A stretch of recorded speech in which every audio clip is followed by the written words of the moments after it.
नमस्कार दोस्तों, स्वागत है आपका लर्न इंडिया ऑफिशियल में।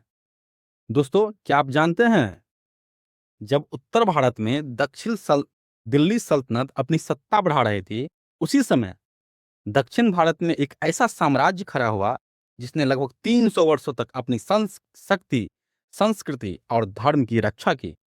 इस साम्राज्य का क्या नाम था? इस साम्राज्य का नाम था विजयनगर साम्राज्य। सोचिए दोस्तों, एक ऐसा साम्राज्य जिसकी राजधानी इतनी भव्य थी कि विदेशों से यात्री देखने आए और देख करके दंग हो गए।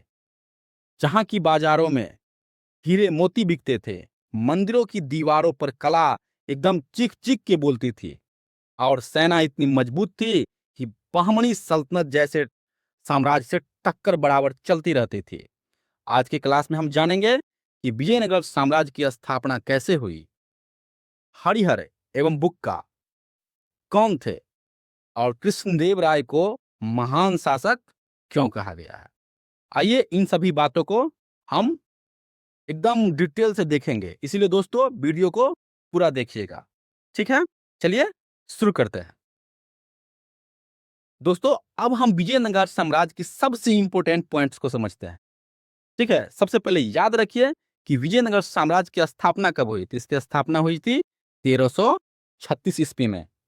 इसके संस्थापक हरिहर एवं बुक्का, इन्हीं इन्हीं दो भाइयों ने मिलकर इतना बड़ा साम्राज्य विजयनगर साम्राज्य, जो हिंदू साम्राज्य थी, इनकी नींव रखी।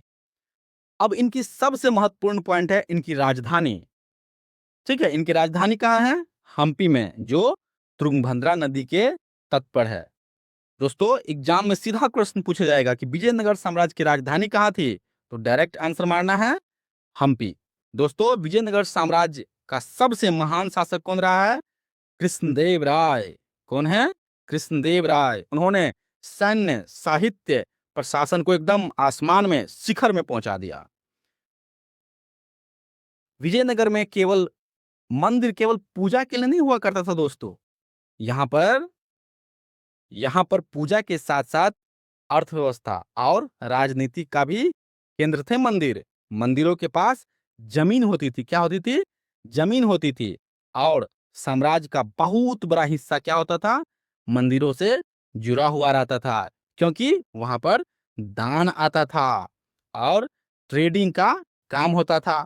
ठीक है, ये मंदिर पे ही, मंदिर परिसर में ही ये सब कार्य होता था। इसीलिए मंदिर को केवल पूजा स्थल ना समझकर हम लोगों को क्या समझता है, इसका ट्रेडिंग ट्रेडिंग पॉइंट भी मंदिर में था। मंदिरों में गोष्ठी चलती थी, इसका निर्णय होता था। अंत में देखेंगे हम लोग कि तालीकोटा का युद्ध। तालीकोटा का युद्ध बहुत ही इंपॉर्टेंट है दोस्तों, इसीलिए लेक्चर को अंत तक जरूर देखिएगा। आप देखिएगा कि तालीकोटा के युद्ध में रियल जो समाज है उसके बारे में हम बताएंगे और हम लोग समझेंगे। दोस्तों, विजयनगर साम्राज्य की स्थापना को समझने से पहले हमें उस स्थिति को समझनी होगी। उस समय दक्षिण भारत में पुरानी शक्तिशाली राज, जैसे कि कौन कौन थे? काकतीय, होयसल, पांड्य और यादव, धीरे धीरे कमजोर हो रहे थे। जब किसी क्षेत्र के बड़े बड़े राज कमजोर हो रहे होते हैं, तो वहां क्या होती है? राजनीतिक अस्थिरता उत्पन्न हो जाती है। ठीक है, वहां पर सेनाओं का और जो बड़े बड़े लोग रहते हैं, उनका विद्रोह हो जाता है। ठीक है, अब दूसरी तरफ हम लोग देखते हैं कि दिल्ली सल्तनत का जो लगातार दक्षिण भारत की तरफ अपना प्रभाव बढ़ रहे थे। ठीक है, ये दिल्ली सल्तनत, ये साउथ जो इंडिया की तरफ ये लोग आ रहे थे। ठीक है, खासकर मलिक काफूर जो अलाउद्दीन खिलजी के सेनापति थे, के दक्षिण अभियानों के बाद में तुगलक नीतियों के कारण दक्षिण भारत में क्या हो गया? डर, अस्थिरता और सत्तापन का खालीपन पैदा हो गया। इसमें बहुत ही ज्यादा इसने इनको दक्षिण भारत को डरा दिया था। अलाउद्दीन खिलजी का जो मलिक काफूर जो थे, वो काफी ज्यादा डरा दिए थे। दोस्तों, ऐसे समय में तुंगभद्रा क्षेत्र बहुत ज्यादा क्या हो गया? तुंगभद्रा क्षेत्र, इस क्षेत्र को तुंगभद्रा क्षेत्र कहा जाता है। तुंगभद्रा क्षेत्र काफी ज्यादा महत्वपूर्ण बन गया। यह क्षेत्र भौगोलिक रूप से क्या था? सिक्योर था।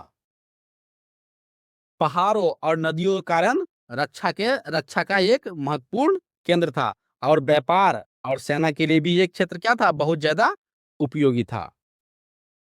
अब सबसे महत्वपूर्ण बात कि उस समय विद्यारण्य स्वामी, ठीक है, विद्यारण्य स्वामी ने हरिहर एवं बुक्का को वैचारिक क्या किया, प्रेरित किया, अपना थॉट्स दे करके, आइडिया दे करके उन्हें बोला, तुम एक साम्राज्य की स्थापना करो। ठीक है, तो देखेंगे दोस्तों कि विजयनगर साम्राज्य अचानक ही नहीं बन गया था। इनके पीछे 3 बड़ी वजह थी। क्या वजह थी? तो दिल्ली के पुराने, दक्षिण के पुराने राज्यों की क्या हो गई? कमजोरी। जैसे काकतीय, होयसल, पांडे और यादव, ये लोग कमजोर हो रहे थे। दिल्ली सल्तनत का दबाव चल रहा था। दिल्ली सल्तनत देख रहे थे कि मलिक काफूर इधर दक्षिण की ओर अपना अभियान कर रहे थे और दक्षिण भारत में एक नई शक्ति की जरूरत। इन सभी को देखते हुए जो विद्यारण्य स्वामी थे, इन्होंने हरिहर एवं बुक्का को बोला कि एक साम्राज्य की तुम स्थापना कर सकते हो। दोस्तों, अब हम विजयनगर साम्राज्य के 4 प्रमुख वंश को समझेंगे, जो एग्जाम पॉइंट भी से काफी ज्यादा महत्वपूर्ण है। जैसे कि पहला वंश कौन है? संगम। दूसरा सुलु, तुलुब और अराविदु। ये 4 वंश है। सबसे पहले वंश आता है संगम वंश। इसकी स्थापना किसने की थी? तो हरिहर एवं बुक्का ने संगम वंश की स्थापना की थी। विजयनगर का संस्थापक वंश कौन था? एग्जाम में पूछेगा कि विजयनगर साम्राज्य का स्थापक वंश कौन था, तो इसका उत्तर होगा संगम वंश। मतलब कि हरिहर एवं बुक्का संगम वंश से आते थे। इसका दूसरा वंश आता है सुलु वंश। इसे हम विजयनगर साम्राज्य का संक्रमण काल, ठीक है, ट्रांजिशन फेज कह सकते हैं। मतलब कि सत्ता एक वंश से दूसरे वंश की ओर जा रही थी, साम्राज्य को संभालने की कोशिश हो रही थी। अब तीसरा सबसे इंपॉर्टेंट आ जाता है तुलुब वंश। तुलुब वंश यह विजयनगर साम्राज्य का उत्कर्ष काल, एकदम पीक पॉइंट का काल का वंश था, क्योंकि महान शासक कृष्णदेव राय इसी वंश के थे। कृष्णदेव राय तुलुब वंश के थे। इसके समय विजयनगर साम्राज्य कला, आर्ट में, लिटरेचर में और सोल्जर, सैनिकों में और प्रशासन और ट्रेड में एकदम एक्सपोनेंशियली विकास किया, बहुत ही ज्यादा विकास किया। और आखिरी वंश है कौन? अराविदु। अराविदु वंश यह विजयनगर साम्राज्य की अंतिम वंश माना जाता है। और यह आगे चलकर इसी वंश के समय में धीरे धीरे शक्ति क्या हो गई? विजयनगर की समाप्त हो गई। चलिए दोस्तों, अब हम जानेंगे विजयनगर साम्राज्य के पहले वंश संगम वंश को डिटेल में थोड़ा सा समझेंगे। इनकी संस्थापक था, स्थापना किसने किया था संगम वंश को? तो हरिहर प्रथम ने इसकी स्थापना की थी। इसका शुरुआती शासक भी इन्हीं को कहा जाता है। ये इसका क्षेत्र कहाँ पड़ता है? तो ये जो क्षेत्र पड़ता है, ये तुंगभद्रा क्षेत्र पड़ता है। ठीक है, यानी राज्य की जो नींव डाला था, किसने डाला था? हरिहर प्रथम ने। अब आते हैं बुक्का प्रथम। बुक्का प्रथम क्या किया? बुक्का प्रथम ने इस साम्राज्य का वास्तविक क्या किया? विस्तार किया। तो इसीलिए जो बोलता है विजयनगर साम्राज्य का संस्थापक कौन है? तो हरिहर एवं बुक्का। हरिहर एवं बुक्का, क्योंकि हरिहर ने स्थापना किया और बुक्का प्रथम ने साम्राज्य को एकदम विस्तार किया और संगठित किया। अब तीसरे महत्वपूर्ण शासक हरिहर द्वितीय। इसके समय विजयनगर का प्रभाव कर्नाटक, आंध्र, तमिल क्षेत्रों तक फैलने लगा। मतलब साम्राज्य केवल सीमित क्षेत्र तक सीमित नहीं रहा, बल्कि दक्षिण भारत के बड़े हिस्सों में, जैसे कि कर्नाटक, आंध्र और तमिल क्षेत्रों में इनका प्रभाव रहा। अब आते हैं देवराय प्रथम।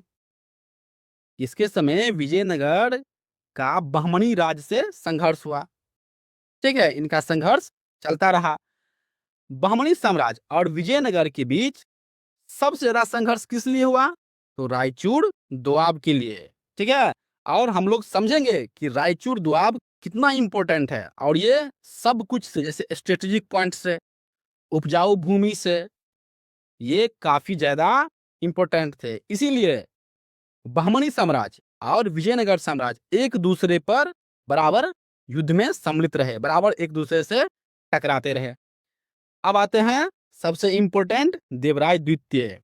इन्हें संगम वंश के सबसे शक्तिशाली शासक माना जाता है। इनके समय सेना को क्या किया गया, आर्मी को एकदम मजबूत किया गया और सेना को मॉडर्नाइजेशन आधुनिकीकरण किया गया। देवराय द्वितीय ने घुड़सवार सेना और अन्य व्यवस्था को मजबूत किया। इससे विजयनगर साम्राज्य की क्या हो गई, शक्ति में चार चांद लग गई। दोस्तों, अब हम लोग पढ़ेंगे कृष्णदेव राय। कृष्णदेव राय विजयनगर साम्राज्य के सबसे महान शासक थे। इनका कार्यकाल कब से कब था, तो 1509 से 1529 ईस्वी। इनका संबंध किस वंश से थे, तो ये कुल्लू वंश के शासक थे। और इनकी राजधानी से जुड़ा क्षेत्र कौन था, आंध्र भोज। आंध्र भोज, ठीक है, ये आंध्र भोज की तरह प्रसिद्ध माना जाता है। दोस्तों, कृष्णदेव राय को विजयनगर साम्राज्य का महानतम शासक कहा जाता है, क्योंकि इसके समय क्या क्या हुआ, तो इसके समय राजनीति, सेना, प्रशासन, साहित्य और संस्कृति में काफी ज्यादा विकास हुआ। तो स्वाभाविक बात है, जो विकास करेगा उन्हीं का तो नाम होगा। तो कृष्णदेव राय इस साम्राज्य के वास्तविक रूप में इसका महान शासक थे। सबसे पहले कृष्णदेव राय की सैन्य शक्ति को हम लोग समझ लेते हैं कि सैन्य विस्तार और इसके प्रशासनिक व्यवस्था को हम लोग अब थोड़ा सा डिटेल में समझते हैं। इन्होंने दक्षिण भारत में अपने विरोधियों को हराकर विजयनगर की प्रतिष्ठा बढ़ाई। इनके समय प्रशासन भी बहुत स्थिर था, यानी कि राज्य केवल युद्ध से नहीं बल्कि अच्छी व्यवस्था से भी इसका प्रशासनिक स्थिरता में सहायक सिद्ध हुआ। अब इनकी साहित्य की बात करते हैं। कृष्णदेव राय बहुत ही प्रसिद्ध विद्वान थे। इन्होंने किसकी रचना की थी, अमुक्त माल्यादा। किस भाषा में, तेलुगु भाषा में रचना की थी। ठीक है, तो इसको एकदम याद ही कर लीजिए, रट लीजिए कि कृष्णदेव राय की रचना कौन है, अमुक्त माल्यादा। ठीक है, अमुक्त माल्यादा। दोस्तों, इनके दरबार में विद्वानों का समूह था, जिन्हें क्या कहा जाता था, अष्टदिग्गज। ठीक है, अक्सर विद्यार्थी अष्टप्रधान और अष्टदिग्गज से कंफ्यूज हो जाते हैं। तो याद रखिए दोस्तों, अष्टदिग्गज जब भी बोलेगा तो हम लोग कहाँ जाएंगे, विजयनगर साम्राज्य। अष्टदिग्गज विजयनगर साम्राज्य, अष्टप्रधान तो शिवाजी की तरफ हम लोग जाएंगे। इसीलिए कृष्णदेव राय के समय तेलुगु साहित्य पूर्ण जागरण का शिखर कहा जाता है। इनके समय में ये साहित्य था एकदम पीक पॉइंट पर थे। आइए दोस्तों, अब हम कृष्णदेव राय की सैन्य और साहित्यिक उपलब्धियां को समझते हैं। इसमें सबसे पहले बात करते हैं किसकी, रायचूर द्वार पर। कृष्णदेव राय ने रायचूर द्वार पर अधिकार कर लिए। ठीक है, ये द्वाब किस किस के बीच उपलब्ध था, ये द्वाब देखिए, मैप पर ध्यान दीजिए कि ये किन के बीच उपलब्ध था। तो ये द्वाब कृष्णा, ठीक है, कृष्णा नदी और तुंगभद्रा नदी के बीच का क्षेत्र ही रायचूर द्वाब कहा जाता है। समझते ही है कि दो नदियों के बीच के भूमि कितना फर्टाइल होता है। तो इन सभी के लेकर के ये देखिएगा कि आगे चल करके ये और ही ज्यादा, मतलब कि जो कहे ना, बोन ऑफ कंटेंशन, जो झगड़े का जो जड़ होता है, ये साबित होगा। अब दूसरा पॉइंट गजपति शासकों से संघर्ष। इन अभियानों में उदयगिरि और कोंडवीडु जैसे क्षेत्रों पर उनका प्रभाव बढ़ा। ठीक है, ये गजपति शासक कहाँ के थे, तो ये उड़ीसा क्षेत्र के थे। ठीक है, तो ये अपना प्रभाव देखिए कि ईस्टर्न क्षेत्र भी, मतलब पूर्वी क्षेत्रों में भी बढ़ा रहे हैं। अब आते हैं बीजापुर के आदिल शाही शासकों से टकराव हुआ। उस समय दक्कन में आदिल शाह, निजाम शाही, कुतुब शाही जैसी शक्तियां क्या हो रही थी, उभर रही थी, अपने अपने पांव को गाड़ रहे थे। ठीक है, कृष्णदेव राय ने इस मुस्लिम सल्तनतों से भी मजबूती से मुकाबला किया और विजयनगर साम्राज्य की प्रतिष्ठा को बचाए रखा। अलसानी पेद्दाना आंध्र कविता का पितामह कहा जाता है। ठीक है, इससे डायरेक्ट प्रश्न आएगा एग्जाम में कि आंध्र कविता का पितामह किसे कहा जाता है? तो इसका सही उत्तर क्या होगा? Al Thani पैदाना, Al Thani पैदाना। अब अंतिम पॉइंट, तेनाली रामकृष्णन। ठीक है, तेनाली रामकृष्णन, इससे कहानी तो आप सुनी ही होंगे। ठीक है, ये अपने हास्य बुद्धि एवं चतुराई एवं पॉलिसी को लेकर के काफी ज्यादा प्रसिद्ध है।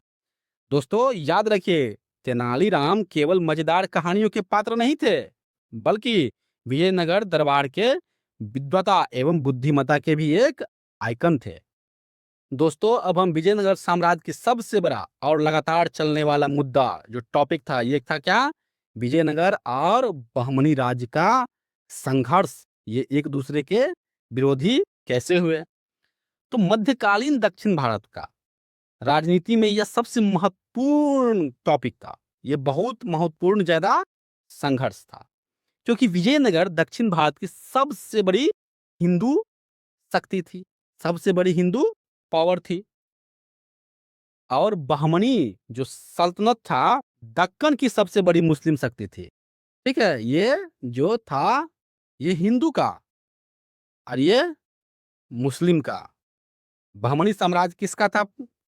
तो मुस्लिम का था। और विजयनगर साम्राज्य हिंदू का था। दोनों के बीच सत्ता और जमीन और व्यापार, इन सब के लिए काफी ज्यादा लगातार टकराव होते रहते थे। सबसे पहले जो इनका जो केंद्र था, जो बोन ऑफ कंटेंशन था, झगड़े का बिंदु था, ये था रायचूर का दोआब। समझते हैं ना कि एक अनार और 100 बीमार। तो यही जो कहानी जो है यही साबित होते हुए दिखाई दे रहा था। अच्छा, दोआब का मतलब क्या होता है दोस्तों? तो दोआब का मतलब होता है दो नदियों की भूमि। दो नदियों की भूमि, दो नदियों की बीच की भूमि को क्या कहेंगे? दोआब कहेंगे। अच्छा, रायचूर दोआब इतना इंपॉर्टेंट क्यों था कि एक एक अनार की तरह बन गया था? इस पे लेकर के 100 लोग बीमार हो गए थे। क्यों? क्योंकि ये बहुत ही ज्यादा क्या था? उपजाऊ था। यहाँ जो एग्रीकल्चर थी बहुत अच्छा होता था और ये स्ट्रेटेजिक पॉइंट से भी बहुत अच्छा था। यहाँ से राजस्व बहुत अत्यधिक आता था। इसीलिए इसीलिए ये दोआब काफी ज्यादा महत्वपूर्ण था। और ये स्ट्रेटेजिक पॉइंट में क्या, तो यहाँ से घोड़े के व्यापार पर कंट्रोल किया जाता था। व्यापारिक मार्ग जो था, इस पर भी आप कंट्रोल कर सकते थे। ठीक है, एक किले की तरह आप इसको देख सकते हैं। ठीक है दोस्तों, अब अंतिम बात, यह केवल जमीन का संघर्ष नहीं था, बल्कि राजनीतिक प्रतिष्ठा का भी प्रश्न था। अगर विजयनगर, ठीक है, विजयनगर साम्राज्य रायचूर पर अधिकार करता तो उसकी प्रतिष्ठा बढ़ती। लेकिन उसके ठीक विपरीत, बहमनी सल्तनत अगर इससे जीतती तो दक्कन में उसकी ताकत प्रूव्ड हो जाती, एकदम सत्यापित हो जाती। तो दोस्तों स्वाभाविक बात है, सब आदमी अपनी पावर, प्रतिष्ठा, मान मर्यादा के लिए युद्ध लड़ते रहते हैं। दोस्तों अब समझेंगे विजयनगर की प्रशासनिक व्यवस्था को। इसका प्रशासनिक व्यवस्था कैसे कैसे चल रहा था? तो सबसे पहले थे राज, इसके बाद मंडल, नाडु, स्थल और ग्राम। इनके यही जो ढांचा था। यानी सबसे ऊपर कौन था? तो सबसे ऊपर राज्य होता था। सबसे ऊपर कौन था? राज्य। फिर बड़े प्रांत जैसे कि मंडल। मंडल मतलब क्या समझे? मंडल मतलब हो गया प्रांत, जैसे कि हमारा स्टेट, जैसे कि बिहार, राजस्थान, झारखंड। तो ये सब इसको आप मंडल समझ सकते हैं। फिर उसके बाद कौन आता था? नाडु आता था, नाडु। और उसके बाद सबसे निचले स्थान पर कौन आता था? सबसे निचले स्थान पर ग्राम। सबसे निचले स्थान पर कौन आता था? ग्राम। ठीक है दोस्त, अब राजा की सहायता के लिए एक इंपॉर्टेंट पद था। कौन? तो महाप्रधानी। महाप्रधानी अगर आज के कॉन्टेक्स्ट में लिया जाए, इसे हम क्या समझ लेंगे? पीएम का पद। पीएम का पद आप समझ सकते हैं, सोच सकते हैं कि देश को चलाने में पीएम का कितना बड़ा महत्वपूर्ण योगदान रहता है। अब आइए दंडनायक पर। दंडनायक केवल सैन्य अधिकारी नहीं थी, बल्कि कई बार सैन्य और प्रशासन दोनों काम देखता था। सैन्य और प्रशासन दोनों काम देखता था, यानी जब युद्ध हुआ तो सेना संभाल लिया, और जब शांति के समय में क्या करता था, अपना प्रशासन भी संभालते थे। अब अगला पद है नायक। नायक स्थानीय स्तर पर क्या होते थे, सैन्य सरदार होते थे। इनके पास अपने क्षेत्र की सेना, किला व्यवस्था संभालने की जिम्मेवारी होता था। अब सबसे नीचे की व्यवस्था में आते हैं आयंगर। आयंगर मतलब आयंगर क्या होते थे, गांव के हेरिडेटरी। हेरिडेटरी मतलब क्या हुआ, वंशानुगत। क्या हुआ, वंशानुगत अधिकारी होते थे। यानी इनकी जो एक बार मतलब एक कोई पदाधिकारी बन गया तो उसका बेटा बी बनेगा, बी का बेटा सी बनेगा, तो ये ऐसी व्यवस्था चलती रहती थी। ये हेरिडेटरी था। अब आइए दोस्तों, विजयनगर साम्राज्य की बहुत महत्वपूर्ण व्यवस्था नायक और अयंगार व्यवस्था को हम लोग और डीप में समझ लेते हैं। तो आइए सबसे पहले समझते हैं नायक को। वे सैन्य सरदार, सामंत और स्थानीय शासक थे। दोस्तों, सामंत का मतलब क्या होता है और सैन्य सरदार क्या होता था, ठीक है, तो आइए इन सबको हम समझते हैं। तो सामंत मतलब क्या हुआ कि राजा इनको क्या देता था, लैंड। राजा इसको लैंड देता था, और लैंड के बदले में ये राजा को क्या देता था, तो ये राजा को सैनिक सैनिक देते थे और उनकी सेवा करते थे। मतलब आसान भाषा में अगर समझा जाए तो राजा ने कहा कि मैं तुम्हें जमीन देता हूं, तुम मेरे लिए सैनिक रखो और युद्ध के समय सेना लेकर के मेरे को मदद करो। ठीक है, यह व्यवस्था शुरू जब हुई, ठीक है, जब प्रारंभ हुआ तो बहुत ही अच्छा, सब कुछ एकदम अच्छा भला चल रहा था। लेकिन सोच ही सकते हैं आप कि जिसके पास में पावर रहेगा, इसके बाद में पुलिस रहेगा, तो स्वाभाविक बात है उनका तो एकदम पंख तो बढ़ ही जाएंगे। तो जब ये देखिएगा आगे चल के, जब ये कमजोर हुआ ये साम्राज्य, विजयनगर साम्राज्य, तो इनका कारण में कमजोर बनने के कारण में यही सब महत्वपूर्ण भूमिका निभाएंगे ये सामंत लोग। ठीक है, सैनिक सरदार। आप कई मूवी में देखे होंगे कि सैनिक सरदार लोग कभी कभी राजा को उखाड़ फेंकते हैं या उखाड़ फेंकने की प्रयास करते हैं। दोस्तों, अब आते हैं हम लोग आयंगर व्यवस्था पर। ये ग्राम के अधिकारी होते थे। इनका काम ग्राम प्रशासन, जमीन का रिकॉर्ड, कर वसूली और ग्राम की व्यवस्था को देखरेख करना होता था, और ये हेरिडेटरी होते थे। आप कुछ हद तक समझ सकते हैं कि जैसे कि चौकीदार। चौकीदार हमारे गांव में देख ले, चौकीदार ये लगभग लगभग थोड़ा सा हेरिडेटरी ही है। दोस्तों, अब हम विजयनगर साम्राज्य की अर्थव्यवस्था और व्यापार को देखते हैं। सबसे पहले बात करते हैं कृषि की। विजयनगर साम्राज्य में खेती बहुत महत्वपूर्ण थी। यहाँ देखिए, चावल, राइस, रागी, देखिए ये रागी का इमेज है, ज्वार और कपास जैसे फसल का उत्पादन किया जाता था। उद्योग में क्या करते थे, तो उद्योग में कपड़ा, धातु, रत्न और शिल्प का ट्रेड करते थे। अब निर्यात को देख लेते हैं।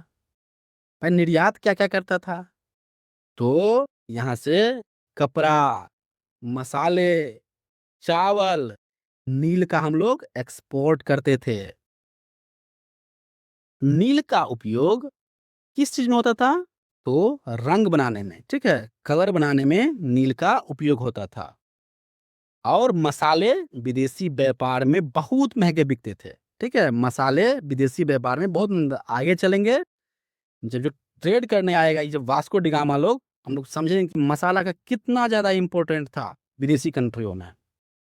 अब अब आयात में क्या-क्या आता था, इनको हम लोग समझ लेते हैं। तो विजयनगर साम्राज्य में बाहर से घोड़े, धातु और विलास की वस्तुएँ आता था। अब अंतिम पॉइंट, पुर्तगाली से संपर्क। पुर्तगालियों के आने के बाद विजयनगर की घोड़ों और समुद्री व्यापार से संबंध और मजबूत हो गया। अरब और पुर्तगाली व्यापारी घोड़ों के व्यापार में बड़ी भूमिका निभाते थे।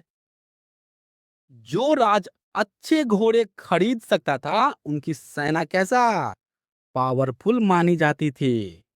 तो याद रखिए दोस्तों, विजयनगर की अर्थव्यवस्था की ताकत क्या थी?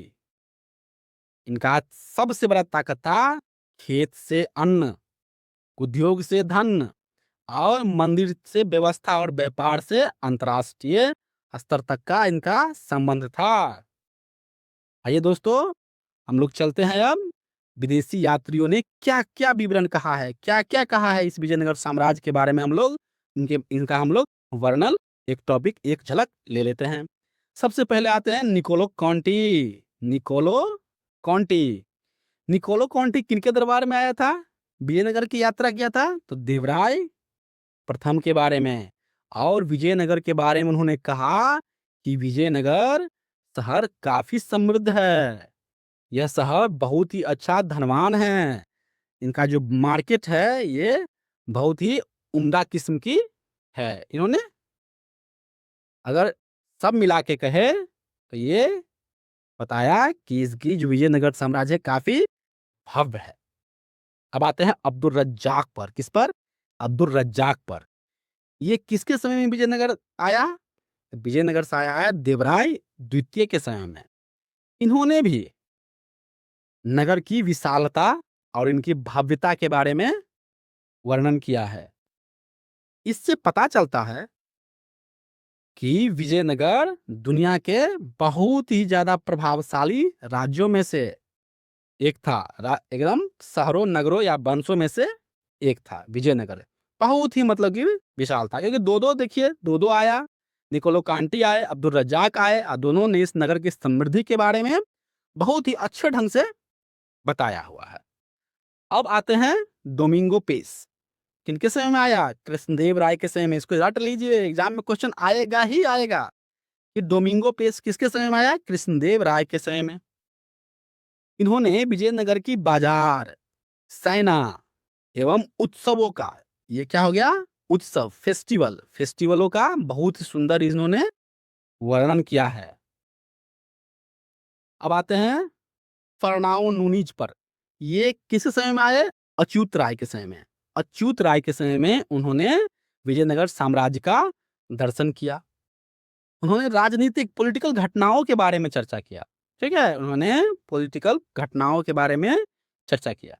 अब आते हैं अंतिम नाम, बारबोसा। बारबोसा किसके समय में आया? तो बारबोसा कृष्णदेव राय के काल में आए। उन्होंने विजयनगर के ट्रेड, ठीक है, ट्रेड एंड सोसाइटी पर काफी ज्यादा डिटेल्ड वर्णन दिए। अब आइए आते हैं इनकी हम्पी और इसके स्थापत्य कला पर। तो दोस्तों, अब हम विजयनगर साम्राज्य की राजधानी कहाँ है? तो विजयनगर साम्राज्य की राजधानी हम्पी और उसके स्थापत्य कला काफी ज्यादा विकसित है। सबसे पहले याद रखिए कि हम्पी तुंगभद्रा नदी के किनारे स्थित है। कहाँ पे? हम्पी है तुंगभद्रा, तुंगभद्रा नदी के किनारे अवस्थित है, जो यूनेस्को वर्ल्ड हेरिटेज साइट में क्या है? नामित है, लिस्टेड है। अब बात करते हैं विरूपाक्ष मंदिर। विरूपाक्ष मंदिर यह भगवान शिव की समर्पित मंदिर है। यह हम्पी की सबसे प्रसिद्ध मंदिरों में से एक है और विजयनगर की धार्मिक परंपरा को संयोगे हुआ है। क्या हुआ है? इनको सजाए हुआ है, इनको पिरो के रखा हुआ है। विट्ठल मंदिर, यह स्थापत्य कला का सबसे अद्भुत उदाहरण है। यह मंदिर किस चीज की बनी है? तो पत्थर के रथ पत्थर के रथ एवं संगीतमय स्तंभ। ये विट्ठल स्वामी मंदिर, मतलब कि एक संगीत की तरह, एक म्यूजिक की तरह उसमें मंदिर का एक स्वरूप है उसका। हजारा राम मंदिर, ये राम भगवान पर आधारित है एवं रामायण की कहानियों पर इसके दीवारों पर नक्काशी है। अब आते हैं कमल महल। इंडो इस्लामिक का प्रभाव, कहने का मतलब है कि इस महल पर जो इंडो था, इस्लामिक का प्रभाव उत्कृष्टता से देखा जाता है। इससे पता चलता है कि विजयनगर साम्राज्य की कला केवल धार्मिक नहीं, बल्कि अलग अलग शैलियों का अपनाने वाला भी था। तो दोस्तों याद रखिए, हम्पी विजयनगर की क्या थी? आत्मा थी। क्या थी? आत्मा थी। आइए अब सबसे महत्वपूर्ण, तालीकोटा का युद्ध जो 1565 में हुआ था, उनको एकदम आप लोग पूरा एकदम मन तन मन धन लगा के सुनिए, ठीक है? विजयनगर साम्राज्य था, इनका निर्णायक युद्ध जिसे कह सकते हैं कि विजय साम्राज्य बचेगी या जाएगी। ये इनका, आप कह सकते हैं कि ये टर्निंग पॉइंट वाला समय था। सबसे पहले स्थान को देख रहे थे, तो ये जो स्थान था, ये कहाँ लड़ा गया? तालीकोटा या राक्षसी या तंगरी, ठीक है? इन्हें तालीकोटा का युद्ध भी कहा जाता है और राक्षसी या तंगरी का भी युद्ध कहा जाता है। अब हम लोग इनके पक्ष को समझते हैं कि विजयनगर साम्राज्य की तरफ से कौन था और दक्कनी सल्तनतों। अब दक्कनी सल्तनतों, ऐसा नहीं बोलेंगे इसको कि केवल बहमनी, क्योंकि पूरा दक्कनी सल्तनत ही मतलब इनके विरुद्ध मिल गया था, उसके खिलाफ एकजुट हो गई थी। तो विजयनगर साम्राज्य को जो लीड कर रहे थे, कौन लीड कर रहे थे? राम राय। राम राय इनको लीड कर रहे थे। भाई साहब, इनका नीति क्या था जानते हैं? इनका नीति था कि फूट डालो, ठीक है? फूट डालो और राज करो वाली इनकी नीति थी, ठीक है? उस समय जो साम्राज्य थे, अहमदनगर, बीदर, इस जो साम्राज्य थे, वो उसके जो बहमनी साम्राज्य था, उनको बोलता था तुम इसको चीची काटो। कहने का मतलब है कि उनको तुम कहो ना, तुम मुझे खुजाओ, हम तुम्हें खुजाते हैं, तो यही वाला हाल है, ठीक है? ये दोनों में आपस में इनको लड़ाते रहते थे, राम राय। लेकिन ये नीति तो शुरू-शुरू में बहुत अच्छा लगा, ठीक है? ये लोग इधर ही अपना समेट रहे थे, ये तो बेचारा अपना आराम से अपना आम खा रहा था। लेकिन हुआ क्या कि जब बाद में ये लोग सब कोई क्या हो गया? ए, बी, सी, मतलब कि बहमनी, बीदर, सीधे अहमदनगर, ये सब क्या हो गया? एक हो गया और एक होकर के राम राय पर आक्रमण कर दिया। और इसी आक्रमण को क्या कहते हैं? राक्षसी या तंगरी, या तो ये राक्षसी या तंगरी या तालीकोटा का युद्ध कहा जाता है। इस युद्ध का परिणाम क्या हुआ दोस्तों? तो विजयनगर की पराजय हो गई। हम्पी को अपार क्षति हुई, ठीक है? हम्पी को एकदम तहस नहस उड़ा दिया। इनका जो वैभव था, एक समय में जो विदेशी यात्री आए और बताए कि हम्पी विश्व का एक महत्वपूर्ण शहर है, एक वैभवशाली शहर है, वो इनका वैभव ध्वस्त हो गया। लेकिन इनका एक महत्वपूर्ण बात है कि इस युद्ध के बावजूद भी कौन वंश अंतिम वंश था दोस्तों? याद कीजिए, अरा विदु वंश। कौन वंश था? अरा विदु वंश। इस वंश ने सत्ता को कुछ समय तक खींच खाच के ले गया। अब आइए देखते हैं इसके पतन की ओर। इनका कारण क्या था भाई पतन का? तो इसका कारण था तालीकोटा का युद्ध। जान भी करते हैं कि divide and rule policy English ने अपनाया, मतलब कि अंग्रेजों ने अपनाया, वो भी चल दिए। और यही पॉलिसी राम राय ने अपनाया, मतलब विजयनगर साम्राज्य ने अपनाया। ये भी क्या होंगे? अब चल देंगे, ठीक है? तो इनका कारण क्या हुआ? तालीकोटा का युद्ध। दूसरा कारण था नायक व्यवस्था का विघटन देख ही रहे थे कि एकदम सैनिक दे दिए उसको कि तुम जब युद्ध होगा तो मुझे सपोर्ट करना, और लैंड भी दे दिए। तो ये तो सब पावर जो सामंत था, सामंत उनको दे दिए। स्वाभाविक बात है, सामंत का भी तो आंख कान फैलेगा कि भाई चलो एक बार टकरा ही लिया जाए, पावर का शौक किसको नहीं है दोस्तों। तो नायक का विघटन हो गया। उत्तराधिकार का संघर्ष, गद्दी को लेकर के समझते ही अभिकता में कि पैसा जो है कितना इंपॉर्टेंट है। भाई भाई, दोस्त दोस्त, समाज में जो प्रतिष्ठा का जो प्रतीक बन गया है, ये मनी बन गया है। समझते हैं पावर के लिए दुनिया में सब भूखा है, तो उत्तराधिकार का युद्ध इन्हीं पावर के लिए हुआ। और राम राय का दक्षिण में जो कूटनीति, ये कूटनीति का ही परिणाम है दोस्तों, तालीकोटा का युद्ध। ठीक है कि सबको लड़ाओ, एक दूसरे को एकदम लड़ाते रहो, फूट डालो और राज करो। भाई एक न एक दिन तो उसको समझ में आएगा कि आदमी क्या कर रहा है। ठीक है, तो ये लोग समझ गए और उनके खिलाफ युद्ध कर दिया। यही कारण था राम राय को, राम राय इसका जो है खामियाजा बहुत भुगता।